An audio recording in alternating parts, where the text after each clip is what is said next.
Cell Health, reboot your body, omega-3 oil extracted from algae, strong heart, sharp mind, healthier you. అంటే ఇప్పుడు ఎవరికైనా కానివ్వండి సహజంగా బాగా అందంగా కనిపించాలి, యంగ్‌గా కనిపించాలి అని సహజంగా ప్రతి ఒక్కరికి ఎస్పెషల్లీ ఆడవాళ్ళలో అది బలంగా ఉంటుంది. అవును మ్యామ్. అయితే ఏజింగ్ ఒక న్యాచురల్ ప్రాసెస్ జరుగుతూ ఉంటుంది. ఎస్పెషల్లీ సెలబ్రిటీస్ ఎవరైతే మూవీ ఫీల్డ్స్‌లో ఉన్నారో అలాంటి వాళ్ళకి ఇది ఒక చాలా ఇంపార్టెంట్ ఆస్పెక్ట్ అవుతుంది. ఎందుకంటే అది వాళ్ళ కెరియర్‌కి సంబంధించిన గోల్ లాగా ఉంటుంది. అవును. ఎవరైనా ఏజ్ కనిపిస్తూ వాళ్ళ ఇప్పుడు for example even movie actress వాళ్ళకి మ్యారేజ్ అయిపోయిందంటేనే వాళ్ళ ఛాన్సెస్ అనేది కంప్లీట్లీ వాళ్ళ కెరియర్ అనేది క్లోజ్ అనే మాట్లాడతారు. అవును. అలాంటిది ఏజ్ కూడా కనిపిస్తూ వచ్చిందనుకోండి వాళ్ళకి వచ్చే ఆపర్చునిటీస్ అన్నీ తగ్గిపోతాయి. కాబట్టి వాళ్ళకి ఇది చాలా ఇంపార్టెంట్ కిందనే తీసుకుంటారు.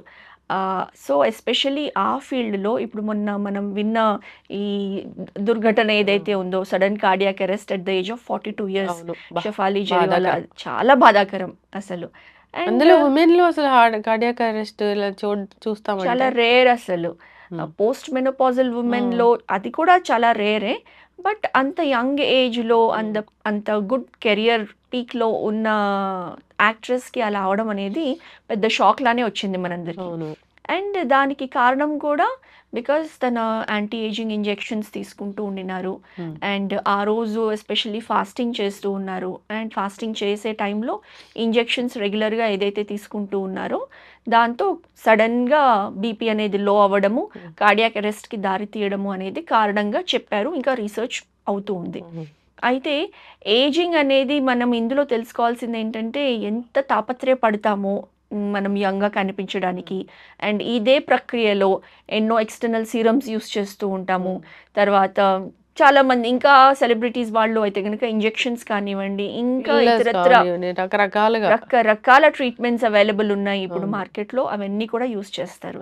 దాంతో రిజల్ట్స్ ఉంటాయి, ఉండవని కాదు, ఖచ్చితంగా ఉంటాయి. ఫర్ ఎగ్జాంపుల్ హేమమాలిని గారిని చూసినా కానివ్వండి, ఈ రోజుకి కూడా తను చాలా యంగ్గానే కనిపిస్తారు. అంటే వెల్ మెయింటైన్డ్ రేఖా గారు కానివ్వండి. But at the same time ఇలాంటి ఇన్సిడెంట్స్ జరగకుండా ఉండాలి అని అంటే ఫస్ట్ మనం అందరం అర్థం చేసుకోవాల్సింది అందం అనేది ఎక్స్టర్నలే కాదు, అండ్ ఎక్స్టర్నల్ రిఫ్లెక్షన్ ఏదైతే ఉందో అది ఇంటర్నల్ నుంచి ఎక్స్టర్నల్కి వస్తుంది. కాబట్టి స్కిన్ న్యాచురల్గా ఏజ్ అవుతూ వచ్చే ఆ ఫైన్ లైన్స్ కానివ్వండి, రింకిల్స్ కానివ్వండి, మనం టు సర్టన్ ఎక్స్టెంట్ దాన్ని మెయింటైన్ చేయగలుగుతాం, కేర్ చేయగలుగుతాం. కాబట్టి కంప్లీట్ ఏజింగ్ అనేది మనం రివర్స్ చేసే అది మన చేతిలో ఉండే పని కాదు ఖచ్చితంగా. ఏదైనా కొన్ని ఫుడ్స్ ఉంటాయి, ఇవి తీసుకుంటే ఏజ్ అనేది కనపడకుండా ఉంటుంది, అంటే ఎంతో తొందరగా ఏజ్ అవ్వకుండా ఉంటుంది అంటే ఏమైనా ఉంటాయా? ఖచ్చితంగా అండి. సో ఈ ప్రాసెస్లో మనం న్యాచురల్గా ageing or anti ageing, natural anti ageing foods అని కూడా మనం చెప్పచ్చు. అందులో ఫస్ట్ థింగ్ అంటే స్కిన్ పైన ఏవైతే ఫైన్ లైన్స్ అవి ఉంటాయో, మనం అసలు స్కిన్ స్ట్రక్చర్ అర్థం చేసుకుంటే అందులో 3 లేయర్స్ ఉంటాయి. ఎపిడర్మిస్, డర్మిస్ అండ్ హైపోడర్మిస్ అని చెప్పేసి. అండ్ ఈ స్కిన్ లేయర్స్లో ఈ కంటిన్యూస్గా సెల్స్ అనేది టర్న్ ఓవర్ జరుగుతూ ఉంటుందన్నమాట.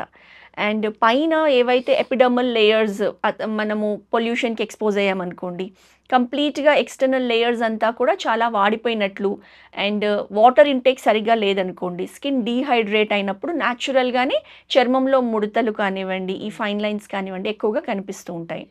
దీంతో పాటు ఏజ్ పెరిగే కొద్దీ 40+ అయ్యే కొద్దీ న్యాచురల్గా ఈ ప్రాసెస్ అనేది ఎక్కువగా అవుతూ ఉంటుంది. అదే న్యాచురల్గా కొన్ని ఫుడ్స్ ఏవైతే ఎక్సెస్ అంటే good amount of collagen and elastin దేని మూలానైతే గనక మన స్కిన్ చర్మాన్ని మంచి యూత్ఫుల్గా, ఎలాస్టిక్గా, థిక్గా ఉంచుతాయో అలాంటి ఫుడ్స్ కొన్ని ఉన్నాయి. సో ఈ ఫుడ్స్ తీసుకోవడంతో మనము ఈ ఏజింగ్ ప్రాసెస్ని ఖచ్చితంగా స్లో డౌన్ చేయొచ్చు, స్కిన్ని మెయింటైన్ చేసుకోవచ్చు అనే చెప్పాలి. అందులో ఫస్ట్ ఈజియెస్ట్ మోస్ట్ ఇంపార్టెంట్ అనేది వాటర్. మనం పొద్దు నుంచి రాత్రి దాకా ఖచ్చితంగా minimum 2.5 to 3 litres of water తీసుకుంటే గనక మన న్యాచురల్గానే స్కిన్ హైడ్రేషన్ అనేది మెయింటైన్ అవుతుంది. ఖర్చుతో కూడిన పని కాదు, జస్ట్ అదొక అలవాటు. అదే మర్చిపోతూ ఉంటాం. అదొక మంచి అలవాటుగా మనం ఎప్పుడైతే చేసుకుంటామో ఆ హైడ్రేషన్ అనేది మన స్కిన్ని యూత్ఫుల్గా ఉంచుతుంది. సెకండ్ థింగ్స్ వచ్చేసి vitamin A and vitamin E rich foods అన్నమాట. సో మన ఫుడ్లో అన్ని orange, red coloured foods like carrots కానివ్వండి, గుమ్మడికాయ కానివ్వండి, ఆరెంజెస్ కానివ్వండి, ఏవైతే yellowish అండ్ ఆరెంజిష్ ఉంటాయో ఇలాంటి వాటిలో బీటా క్యారటిన్ అనేది అధికంగా ఉంటుంది. And that is very good for the skin అన్నమాట. అంతేకాకుండా మనకి బెర్రీస్, బ్లూబెర్రీస్, తర్వాత డిఫరెంట్ కైండ్స్ ఆఫ్ బెర్రీస్ ఏవైతే వస్తున్నాయో, ప్రూన్స్, ఇప్పుడు అవి మనకి డీహైడ్రేట్ చేసి స్టోరబుల్ ఫామ్లో కూడా వస్తున్నాయి. సో వాటిల్లో కూడా కొలాజన్ బూస్టింగ్ ఇంగ్రీడియంట్స్ అధికంగా ఉంటాయి.